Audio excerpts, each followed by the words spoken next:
प्रिय भक्तों, आइए सुनते हैं नवरात्रि व्रत की महान कथा। एक समय की बात है, भगवान शिव कैलाश पर्वत पर ध्यान मग्न होकर बैठे हुए थे। तभी देवर्षि नारद अपने हाथ में बीड़ा लेकर कैलाश पर्वत पर उपस्थित होते हैं। देवर्षि को देखकर महादेव अत्यंत प्रसन्न होते हैं और उनसे कहते हैं, पधारिए देवर्षि, आज किस प्रयोजन से कैलाश पर आपका आगमन हुआ है। देवर्षि नारद कहते हैं, हे देवादिदेव महादेव, आपको कोटि कोटि प्रणाम। हे प्रभु, आप मेरे यहाँ आने का प्रयोजन जानते हैं, फिर भी यदि आप पूछ रहे हैं तो बताने की चेष्टा करता हूँ। हे प्रभु, मैं आपके पास नवरात्रि के व्रत का महात्म्य सुनने के उद्देश्य से आया हूँ। यह व्रत क्यों रखा जाता है, इस व्रत को करने से कौन सा फल प्राप्त होता है, इस व्रत की विधि क्या है तथा इस व्रत के नियम क्या हैं। कृपया आप मुझे इन सब बातों का ज्ञान प्रदान कीजिए। महादेव कहते हैं, हे देवर्षि नारद, आज आपने उत्तम प्रश्न किया है। आपके माध्यम से समस्त संसार को इस व्रत का महात्म्य पता चलेगा, इसीलिए आप ध्यान से सुनिए। आज मैं आपको इस व्रत का महात्म्य सुनाता हूँ तथा इस व्रत को करने के विधि और नियम भी बताता हूँ। किंतु उससे पहले मैं आपको नवरात्रि के व्रत की एक महान कथा सुनाता हूँ। जो भी मनुष्य इस कथा का श्रवण करता है, उसके समस्त पापों का नाश होता है, उसकी दरिद्रता का भी नाश होता है। इसीलिए आप इस कथा को ध्यान से पूरा सुनिए और इसका प्रचार कीजिए। देवर्षि कहते हैं, हे प्रभु, कृपया आप मुझसे यह कथा कहिए, मैं इसे ध्यान से पूरा सुनूंगा और इसका प्रचार करूंगा। तब भगवान शिव देवर्षि नारद को कथा सुनाने लगते हैं। हे देवर्षि, पूर्व काल की बात है, कौशल देश में एक अत्यंत दीन दरिद्र धनहीन एवं विशाल कुटुंब वाला सुशील नाम का एक वैश्य रहता था।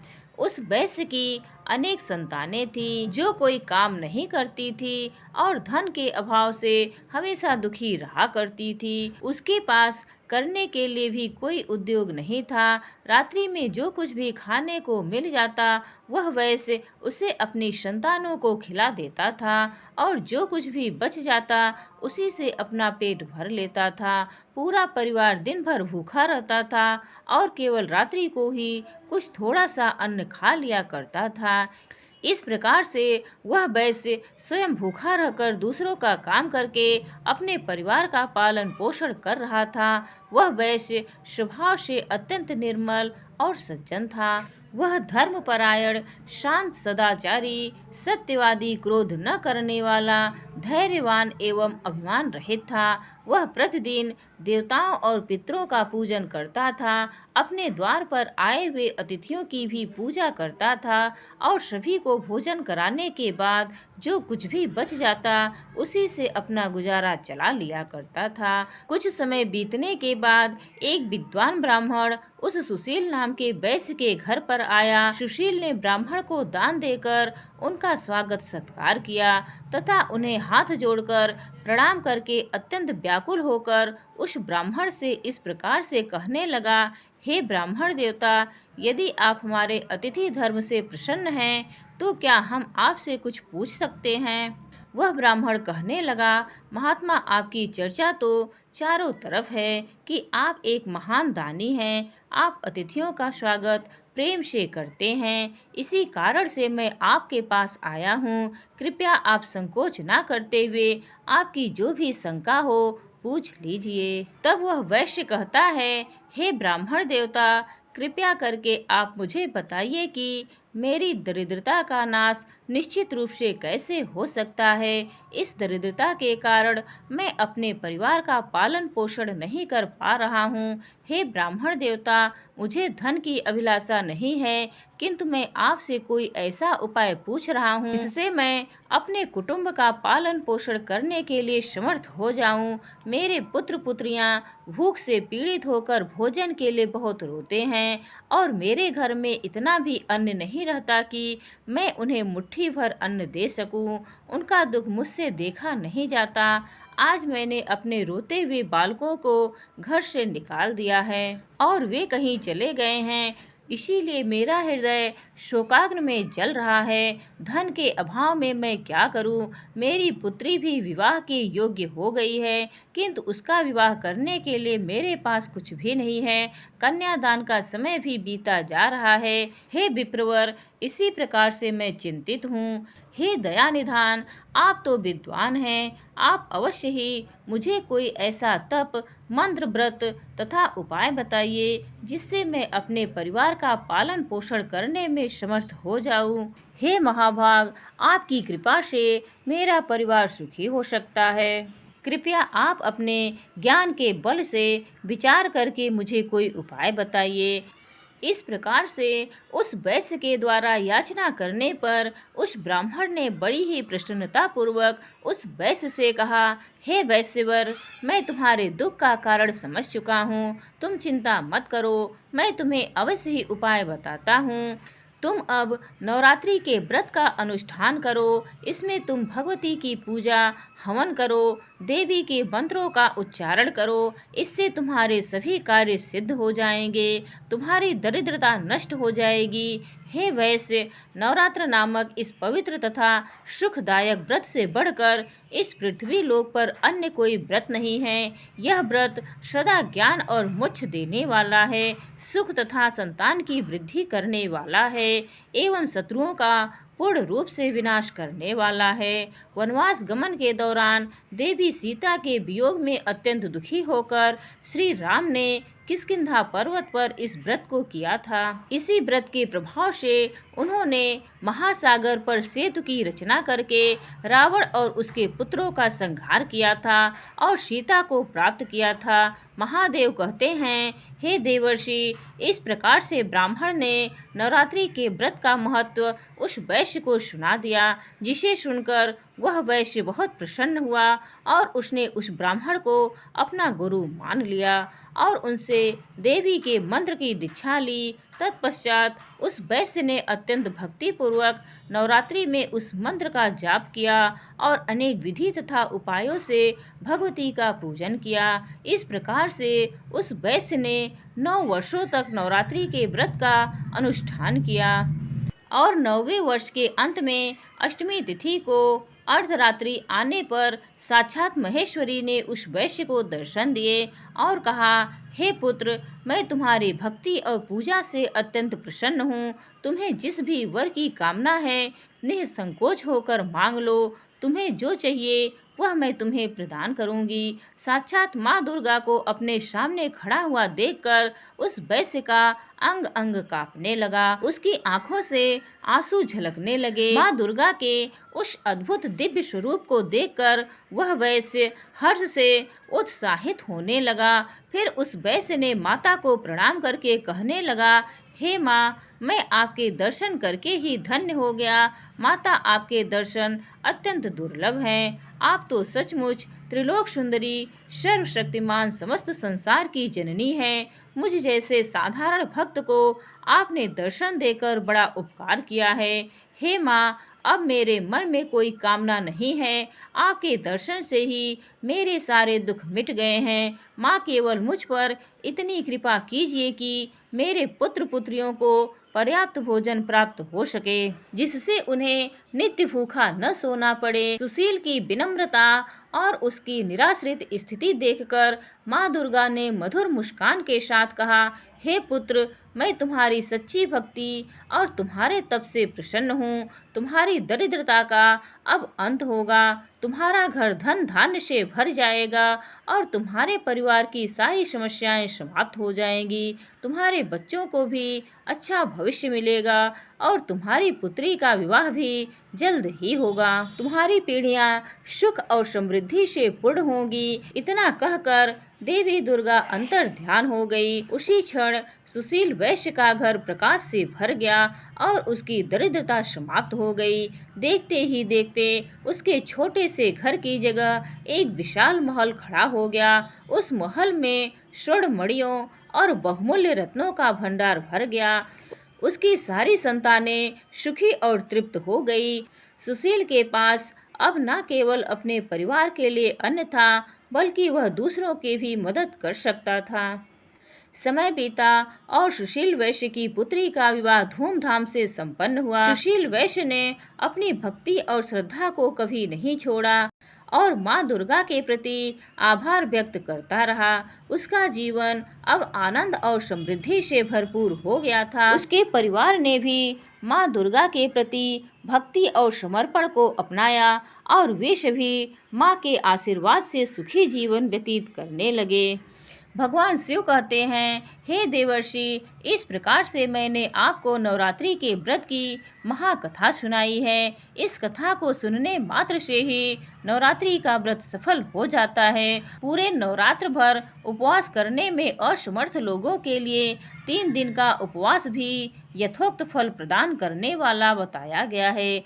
भक्ति भाव से केवल सप्तमी, अष्टमी और नवमी इन 3 रात्रियों में देवी की पूजा करने से सभी फल सुलभ हो जाते हैं।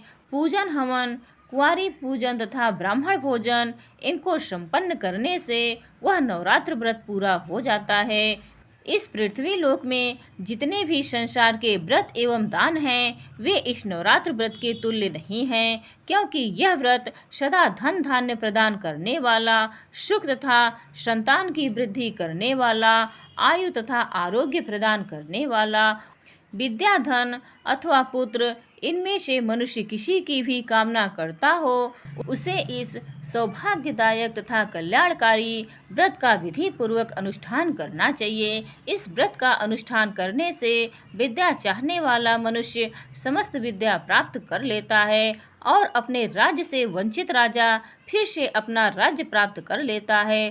पूर्व जन्म में जिन लोगों द्वारा यह उत्तम व्रत नहीं किया गया है, वे इस जन्म में रोगग्रस्त, दरिद्र तथा संतान रहित होते हैं।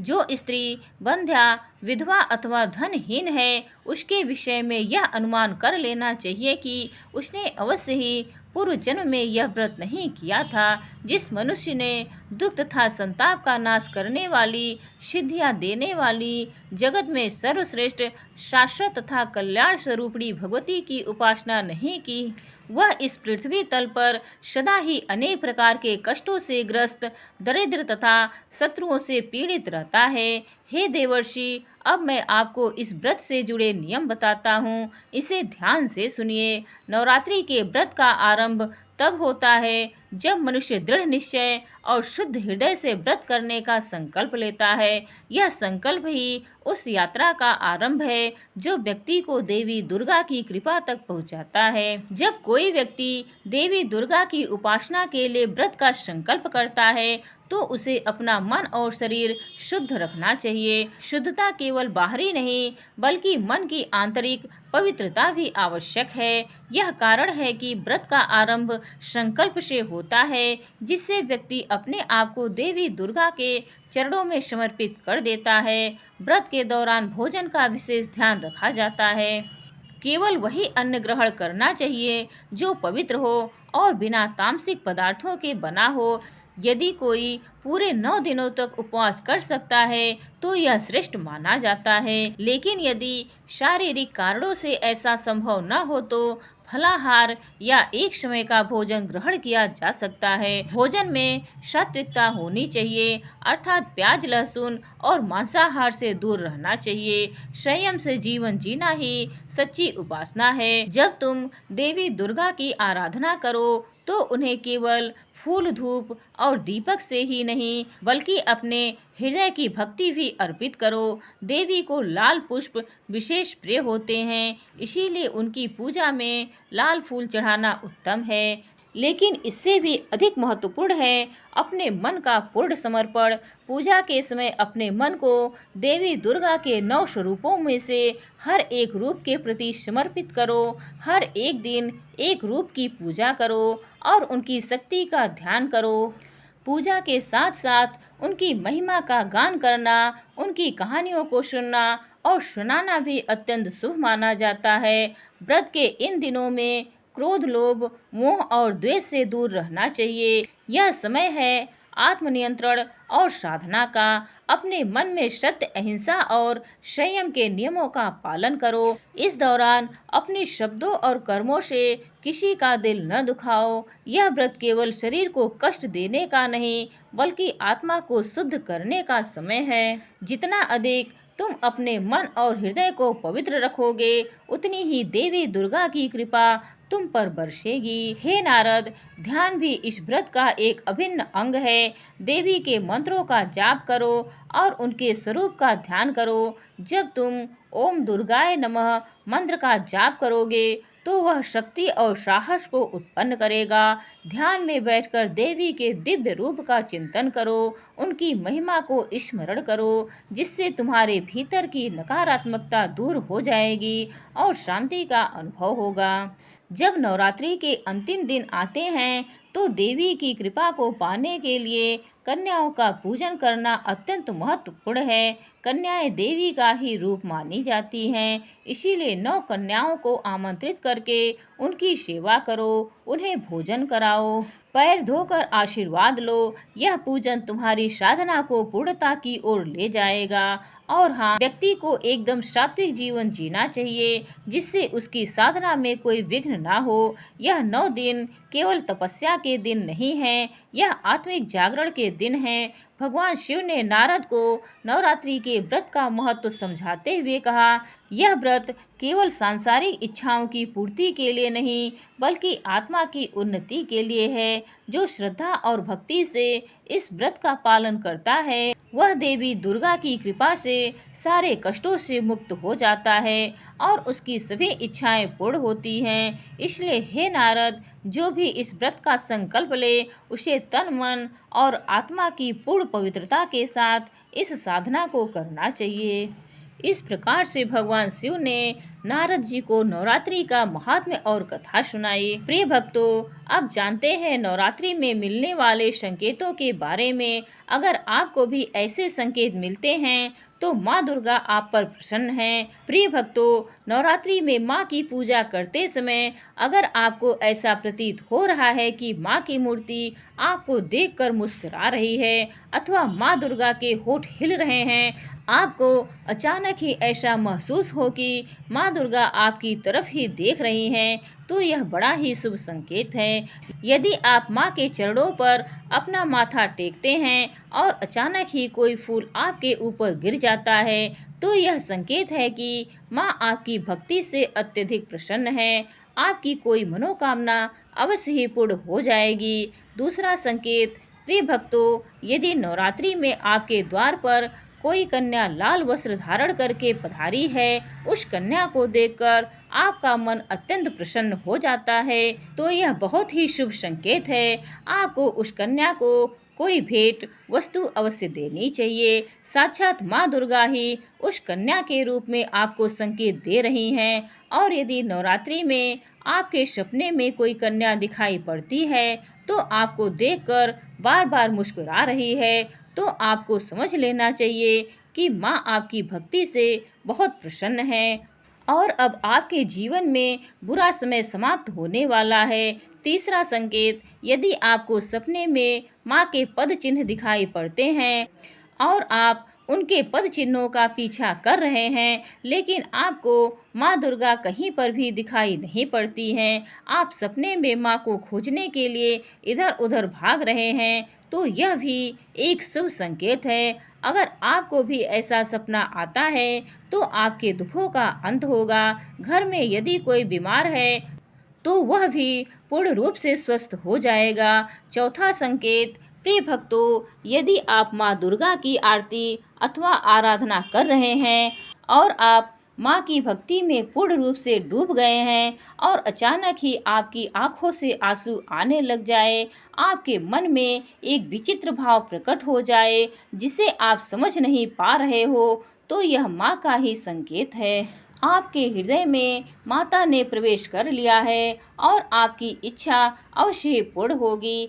पांचवा संकेत, यदि नवरात्रि में आपके पास माँ दुर्गा की प्रिय वस्तुएं बार बार आने लगती हैं, जैसे माँ का श्रृंगार का सामान, माता के लाल फूल, माता की लाल चुनरी आदि चीजें आपके हाथ में बार बार आने लग जाए तो इसे शुभ संकेत ही समझना चाहिए। तो प्रिय भक्तों, इस प्रकार से भगवान शिव जी ने नारद जी को नवरात्रि के व्रत का महात्म्य सुनाया। प्रिय भक्तों, आपको यह कहानी कैसी लगी कमेंट करके अवश्य बताएं। जय माता दी।